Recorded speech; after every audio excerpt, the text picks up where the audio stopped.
The Life Divine by Aurobindo.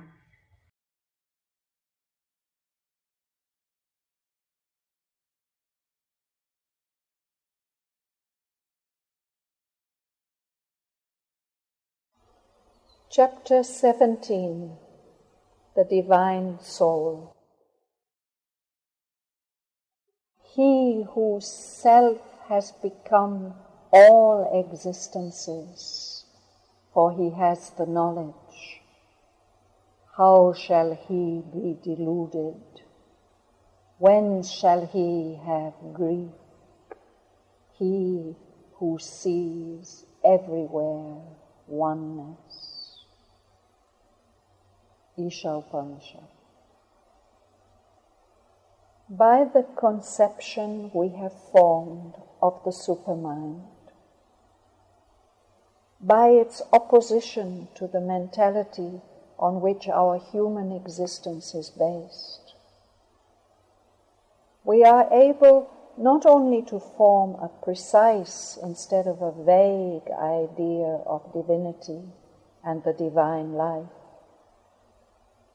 expressions which we are otherwise condemned to use with looseness and as the vague wording of a large but almost impalpable aspiration, but also to give these ideas a firm basis of philosophical reasoning, to put them into a clear relation with the humanity and the human life which is all we at present enjoy, and to justify our hope and aspiration by the very nature of the world and of our own cosmic antecedents and the inevitable future of our evolution.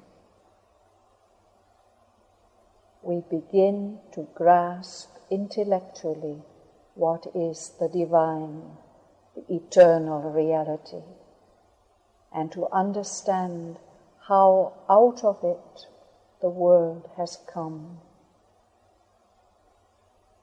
We begin also to perceive how inevitably that which has come out of the divine must return to the divine. We may now ask with profit and a chance of a clearer reply how we must change and what we must become in order to arrive there in our nature and our life and our relations with others, and not only through a solitary and ecstatic realization in the profundities of our being.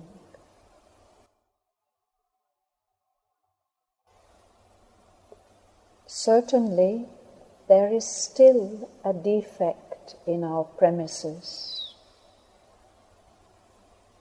for we have so far been striving to define for ourselves what the divine is in its descent towards limited nature, whereas what we ourselves actually are is the divine in the individual ascending back out of limited nature to its own proper divinity.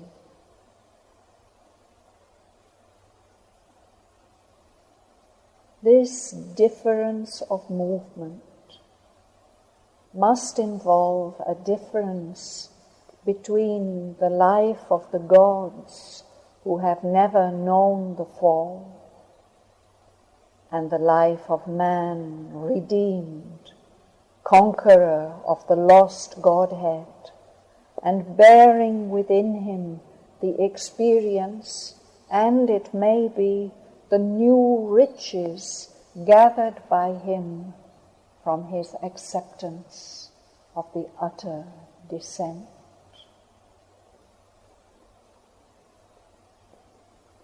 Nevertheless, there can be no difference of essential characteristics, but only of mold and coloring.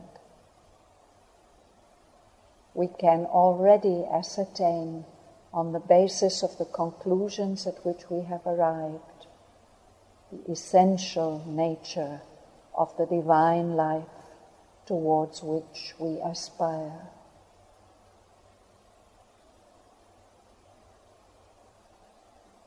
What then would be the existence of a divine soul, not descended into the ignorance by the fall of spirit into matter and the eclipse of soul by material nature?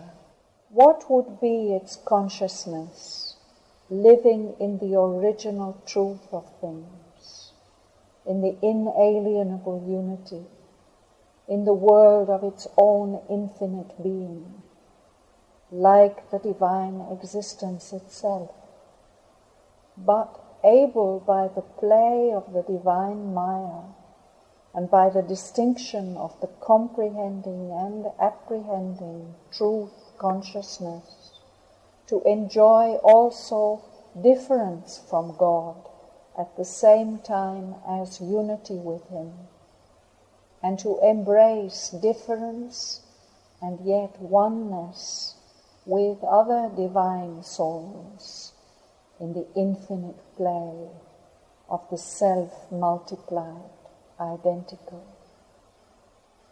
Obviously, the existence of such a soul would be always self-contained in the conscious play of Satchidananda. It would be pure and infinite self-existence in its being. In its becoming, it would be a free play of immortal life, uninvaded by death and birth and change of body, because unclouded by ignorance and not involved in the darkness of our material being. It would be a pure and unlimited consciousness in its energy, poised in an eternal and luminous tranquility as its foundation, yet able to play freely with forms of knowledge and forms of conscious power, tranquil, unaffected by the stumblings of mental error and the misprisions of our striving will, because it never departs from truth and oneness, never falls from the inherent light and the natural harmony of its divine existence. It would be, finally, a pure and inalienable delight in its eternal self-experience, and in time a free variation of bliss, unaffected by our perversions of dislike, hatred, discontent, and suffering, because undivided in being, unbaffled by erring self-will, unperverted by the ignorant stimulus of desire.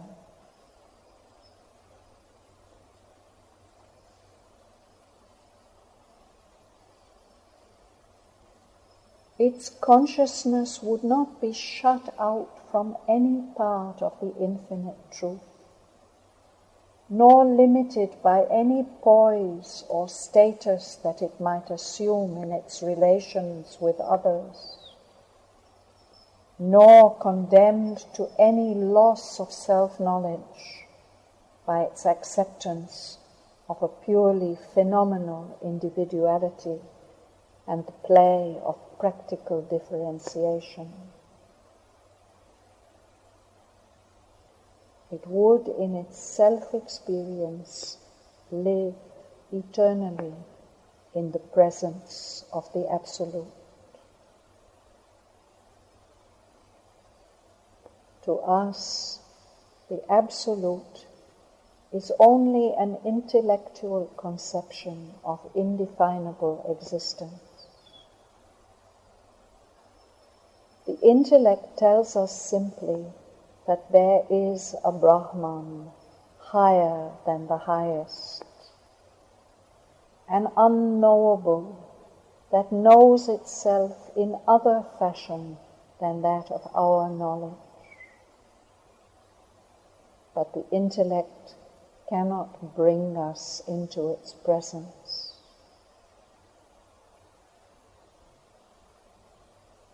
The divine soul, living in the truth of things, would, on the contrary, always have the conscious sense of itself as a manifestation of the Absolute.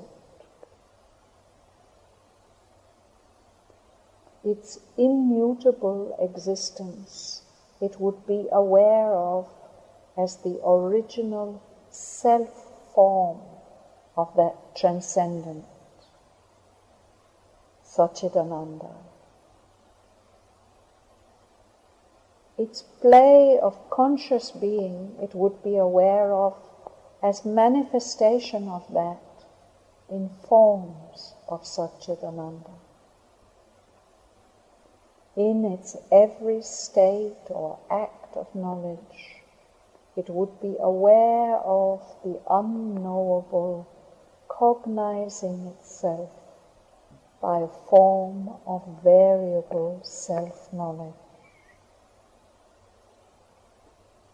In its every state or act of power, will or force, aware of the transcendence possessing itself by a form of conscious power of being and knowledge. In its every state or act of delight, joy or love, aware of the transcendence embracing itself by a form of conscious self-enjoyment.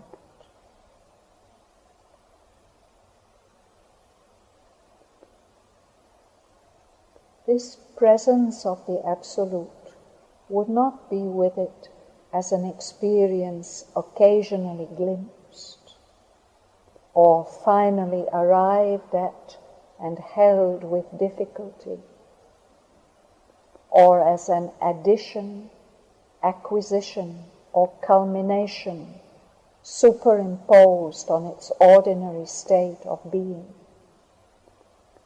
It would be the very foundation of its being, both in the unity and the differentiation. It would be present to it in all its knowing, willing, doing, enjoying. It would be absent neither from its timeless self, nor from any moment of time, neither from its spaceless being, nor from any determination of its extended existence, neither from its unconditioned purity beyond all cause and circumstance, nor from any relation of circumstance, condition, and causality. This constant presence of the Absolute would be the basis of its infinite freedom and delight, ensure its security in the play, and provide the root and sap and essence of its divine being.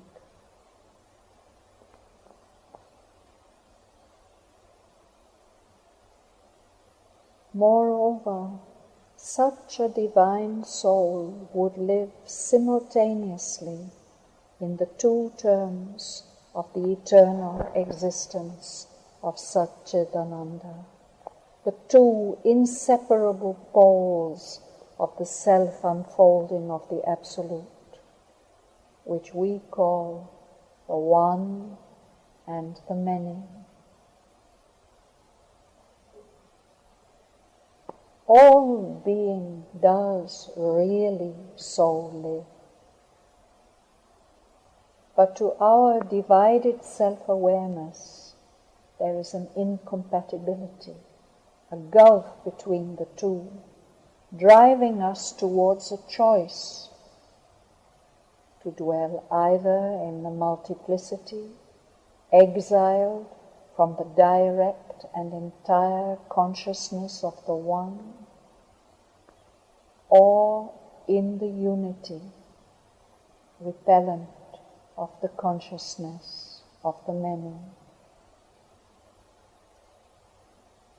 But the divine soul would not be enslaved to this divorce and duality.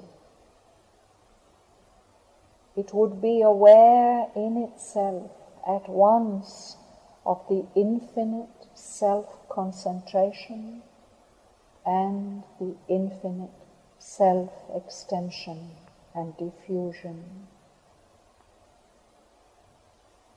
It would be aware simultaneously of the One in its Unitarian consciousness, holding the innumerable multiplicity in itself as if potential, unexpressed, and therefore to our mental experience of that state non-existent, and of the One in its extended consciousness, holding the multiplicity thrown out and active as the play of its own conscious being, will, and delight. It would equally be aware of the many, ever drawing down to themselves the One that is the eternal source and reality of their existence, and of the many ever mounting up, attracted to the One that is the eternal culmination and blissful justification of all their play of difference.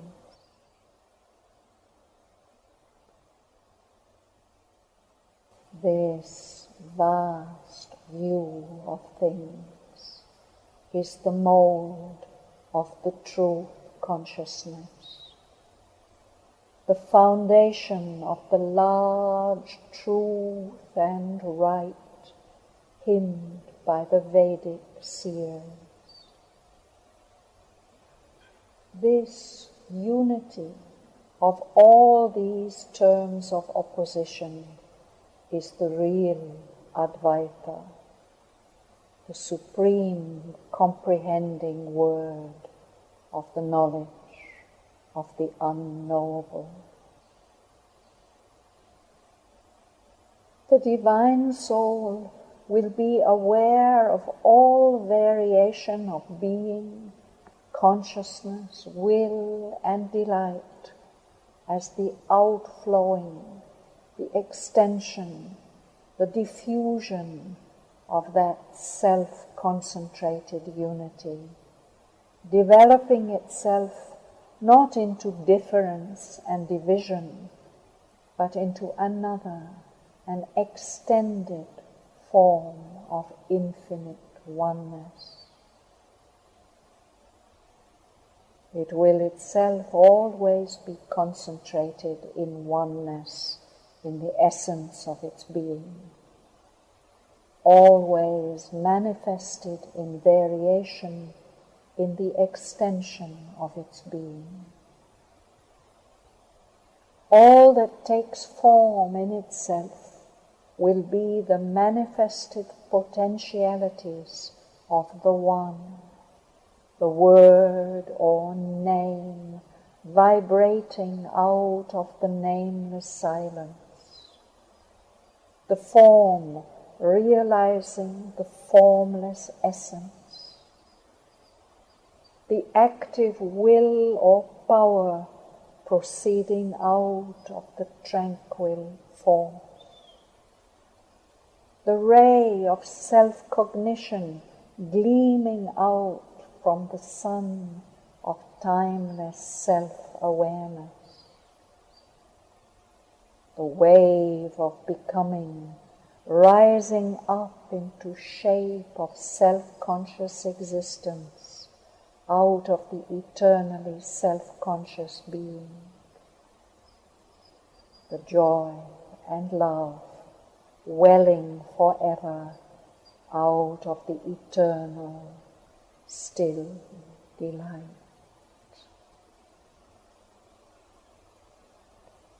It will be the absolute, Bayun in its self-unfolding, and each relativity in it will be absolute to itself, because aware of itself as the absolute manifested, but without that ignorance which excludes other relativities as alien to its being or less complete than itself.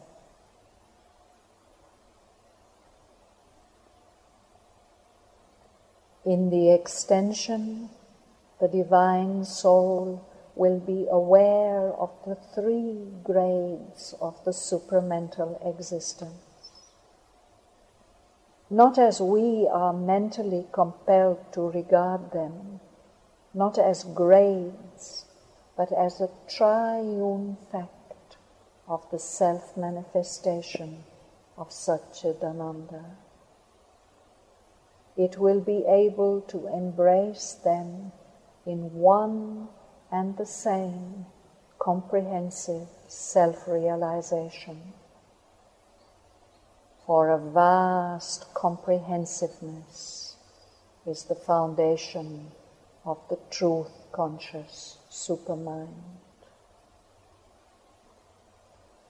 It will be able divinely to conceive, perceive, and sense all things as the self, its own self, one self of all, one self-being and self-becoming, but not divided in its becomings, which have no existence apart from its own self-consciousness. It will be able divinely to conceive, perceive, and sense all existences as soul forms of the One, which have each its own being in the One, its own standpoint in the One, its own relations with all the other existences that people the infinite unity, but all dependent on the One, conscious form of Him in His own infinity. It will be able divinely to conceive, perceive, and sense all these existences in their individuality, in their separate standpoint, living as the individual divine, each with the one and supreme dwelling in it, and each therefore not altogether a form or eidolon, not really an illusory part of a real whole, a mere foaming wave on the surface of an immobile ocean. For these are, after all, no more than inadequate mental images, but a whole in the whole, a truth that repeats the infinite truth, a wave that is all the sea, a relative that proves to be the absolute itself when we look behind form and see it in its completeness.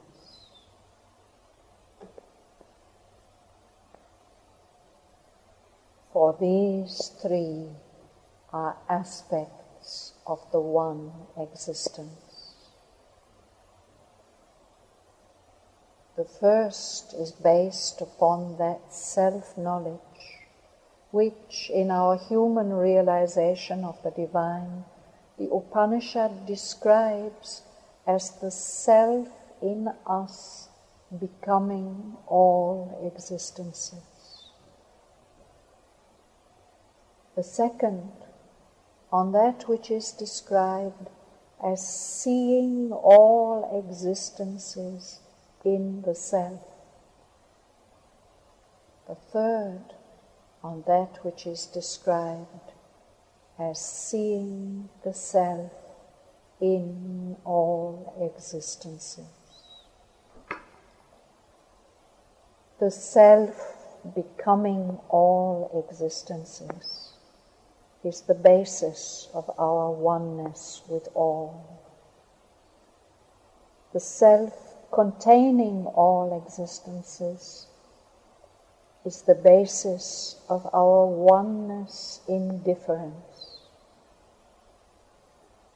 The self inhabiting all is the basis of our individuality in the universal.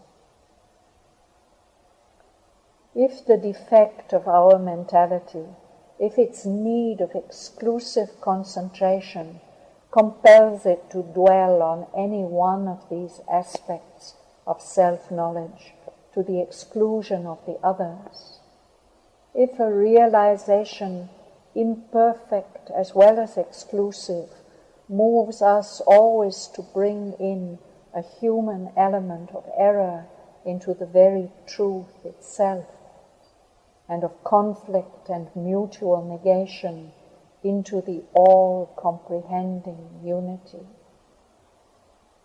Yet, to a divine supramental being, by the essential character of the supermind, which is a comprehending oneness and infinite totality, they must present themselves as a triple and indeed a triune realization.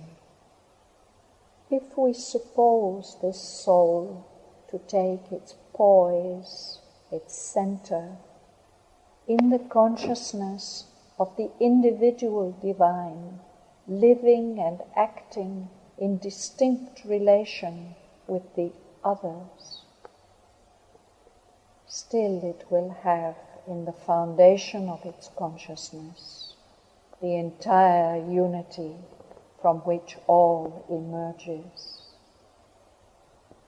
And it will have in the background of that consciousness the extended and the modified unity. And to any of these it will be capable of returning and of contemplating from them its individuality. In the Veda, all these poises are asserted of the gods. In essence, the gods are one existence, which the sages call by different names. But in their action, founded in and proceeding from the large truth and right, Agni or another is said to be all the other gods. He is the one that becomes all. At the same time, he is said to contain all the gods in himself, as the nave of a wheel contains the spokes. He is the one that contains all. And yet, as Agni, he is described as a separate deity, one who helps all the others, exceeds them in force and knowledge, yet is inferior to them in cosmic position, and is employed by them as messenger, priest, and worker. The creator of the world and Father, he is yet the Son born of our works. He is, that is to say, the original and the manifested, indwelling self or divine, the one that inhabits all.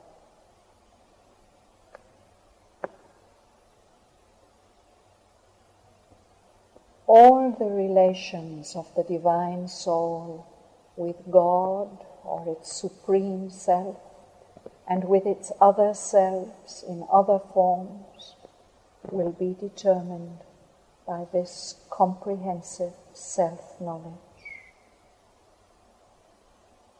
These relations will be relations of being, of consciousness and knowledge, of will and force, of love and delight. Infinite in their potentiality of variation, they need exclude no possible relation of soul with soul that is compatible with the preservation of the inalienable sense of unity in spite of every phenomenon of difference. Thus, in its relations of enjoyment, the divine soul will have the delight of all its own experience in itself. It will have the delight of all its experience of relation with others, as a communion with other selves in other forms, created for a varied play in the universe. It will have, too, the delight of the experiences of its other selves as if they were its own, as indeed they really are. And all this capacity it will have because it will be aware of its own experiences, of its relations with others, and of the experiences of others, and their relations with itself, as all the joy or ananda of the One, the Supreme Self, its own self, differentiated by its separate habitation of all these forms, comprehended in its own being, but still one in difference. Because this unity is the basis of all its experience, it will be free from the discords of our divided consciousness, divided by ignorance and a separatist egoism. All these selves and their relations will play consciously into each other's hands. They will part and melt into each other as the numberless notes of an eternal harmony.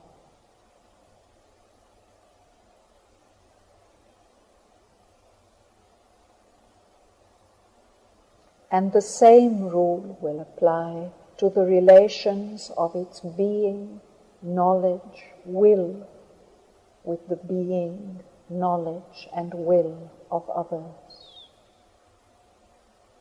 For all its experience and delight will be the play of a self-blissful, conscious force of being, in which, by obedience to this truth of unity, will cannot be at strife with knowledge, nor either of them with delight. Nor will the knowledge, will, and delight of one soul clash with the knowledge, will, and delight of another, because by their awareness of their unity, what is clash and strife and discord in our divided being will be there the meeting, entwining, and mutual interplay of the different notes of one infinite harmony.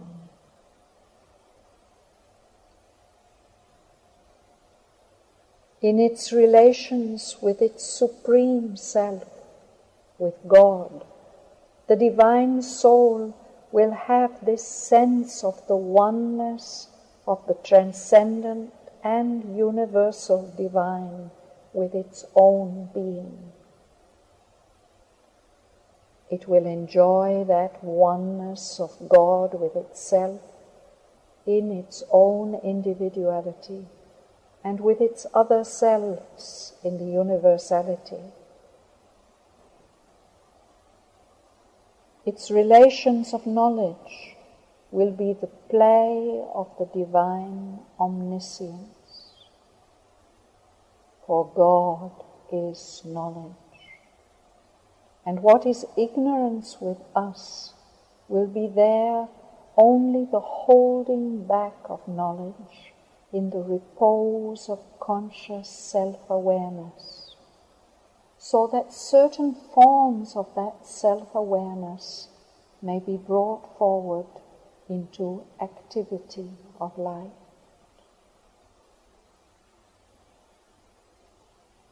Its relations of will be there the play of the divine omnipotence. For God is force, will, and power. And what with us is weakness and incapacity will be the holding back of will in tranquil, concentrated force, so that certain forms of divine conscious force may realize themselves brought forward into form of power.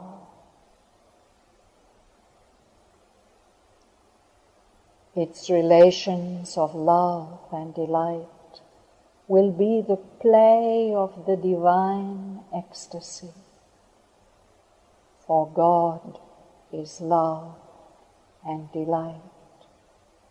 And what with us would be denial of love and delight will be the holding back of joy in the still sea of bliss, so that certain forms of divine union and enjoyment may be brought in front in an active upwelling of waves of the bliss. So also all its becoming will be formation of the divine being in response to these activities. And what is with us cessation, death, annihilation, will be only rest, transition, or holding back of the joyous creative Maya in the eternal being of Satchidananda. At the same time, this oneness will not preclude relations of the divine soul with God, with its supreme self, founded on the joy of difference, separating itself from unity to enjoy that unity otherwise. It will not annul the possibility of any of those exquisite forms of God enjoyment, which are the highest rapture of the God lover in his clasp of the divine.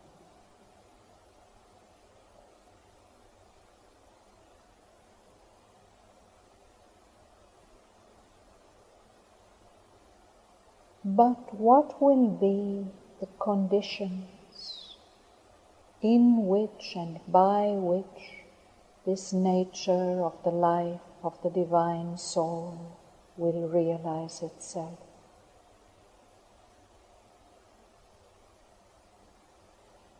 All experience in relation proceeds through certain forces of being formulating themselves by an instrumentation to which we give the name of properties, qualities, activities, faculties.